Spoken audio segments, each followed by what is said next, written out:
ஆண்டவராகிய இயேசு கிறிஸ்துவின் வல்லமையுள்ள நாமத்தில் உங்கள் அனைவருக்கும் எனது அன்பான வாழ்த்துக்கள். இந்த புதன்கிழமை காலையில் நீங்கள் சுகமாயிருப்பீர்களாக, மகிழ்ச்சியாயிருப்பீர்களாக, கர்த்தருடைய கிரியையிலே எப்பொழுதும் பெருகுகிறவர்களாயிருப்பீர்களாக. இன்று மாலை சபையிலே 6:45 மணி அளவில் வேத பாட வகுப்பு நடைபெற இருக்கிறது.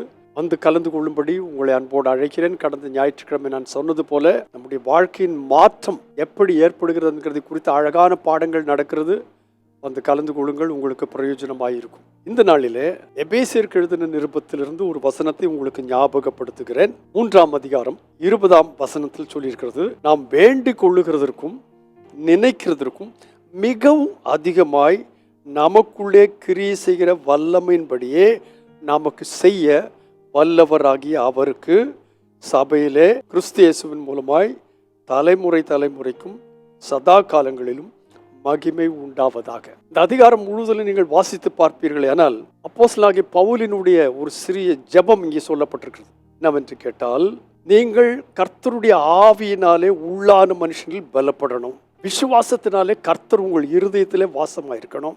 நீங்கள் அன்பிலே வேரூன்றி இருக்கணும். அன்பிலே நிலை பெற்றவர்களாக இருக்கணும்.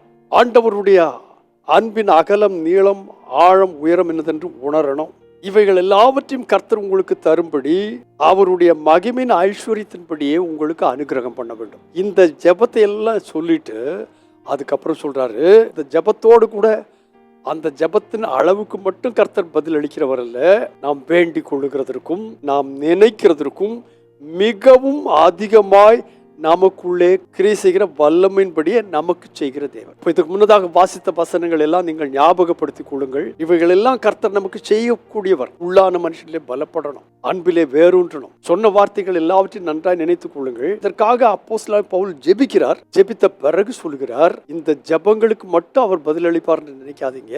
நாம் வேண்டிக் கொள்ளுகிறதற்கும் நாம் நினைக்கிறதற்கும் மிகவும் அதிகமாய் நமக்குள்ளே கிரியை செய்கிற வல்லமையின்படியே நமக்கு செய்ய வல்லவராகிய கர்த்தர். அப்போ முதலாவது நமக்குள்ளே கிரியை செய்கிற வல்லமை. முதலாவது நமக்குள்ளே கிரியை செய்கிறார். அதற்கப்புறம் நமக்கு செய்ய வல்லவராயிருக்கிற அவருக்கு.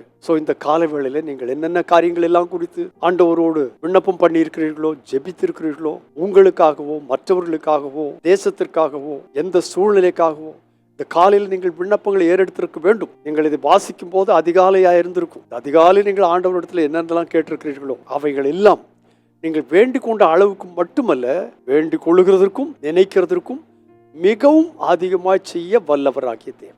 அந்த காரியத்தை மறந்துடாதீங்க. நான் ஆண்டவரே உங்கள்கிட்ட என்னெல்லாம் கேட்டிருக்கிறேனோ அது என்னுடைய புத்திக்கு அளவுக்கு கேட்டிருக்கிறேன். ஆனால் அடிக்கடி கேட்டிருக்கிற வசனத்தை போல என் நினைவுகள் உங்கள் நினைவுகள் அல்ல, என்னுடைய வழிகள் உங்களுடைய வழிகளும் அல்ல. அதாவது உங்கள் வழிகளும் உங்களுடைய நினைவுகளும் நீங்கள் சின்னதாக நினைக்கிறீர்கள். ஆனால் நம்மை குறித்து நினைக்கிற கர்த்தர் அவைகளை குறித்து மிக பெரிதாய் நிறைக்கிறவர். இந்த காலை வேளையில தேவனாய கர்த்தர் உங்களுடைய வாழ்க்கையின் எல்லா எல்லைகளிலும் ஒரு பெருக்கத்தை, ஒரு சமாதானத்தை, ஒரு ஆசீர்வாதத்தை, ஒரு அர்ப்பணத்தை, எல்லாத்திலையும் பெருக்கம். அர்ப்பணத்தில் ஒரு பெருக்கம் வேணும், ஆவியிலே ஒரு பெருக்கம் வேணும், உள்ளான மனுஷனில் பெருக்கம் வேணும், சூழ்நிலைகளிலே ஒரு பெருக்கம் வேணும். இவைகளெல்லாம் கொஞ்சம் கொஞ்சமாக இருக்கிறது. ஆனால் நீங்கள் வேண்டிக் கொண்டதற்கும் நினைக்கிறதற்கும் அதிகமாய் செய்ய வல்ல தேவன் அப்படியே உங்களுக்கு செய்து தம்முடைய நாமத்தை மகிமைப்படுத்திக் கொள்வாராக. நீங்களோ உங்களுடைய ஆத்மாவிலே பெருக்கத்தை காணணும், அர்ப்பணத்திலே பெருக்கத்தை காணணும், ஜெபிக்கிறதிலே பெருக்கத்தை காணணும், வாசிப்பதிலே பெருக்கத்தை காணணும், கர்த்தருடைய வசனத்தின்படி வாழ்கிறதிலே பெருக்கத்தை காணணும். இதை செய்த இந்த நாளை சந்தோஷமாய் கொண்டாட தேவன் உதவி செய்வாராக. மாலை உங்களை வேத பாடசாலையில காண விரும்புகிறேன்.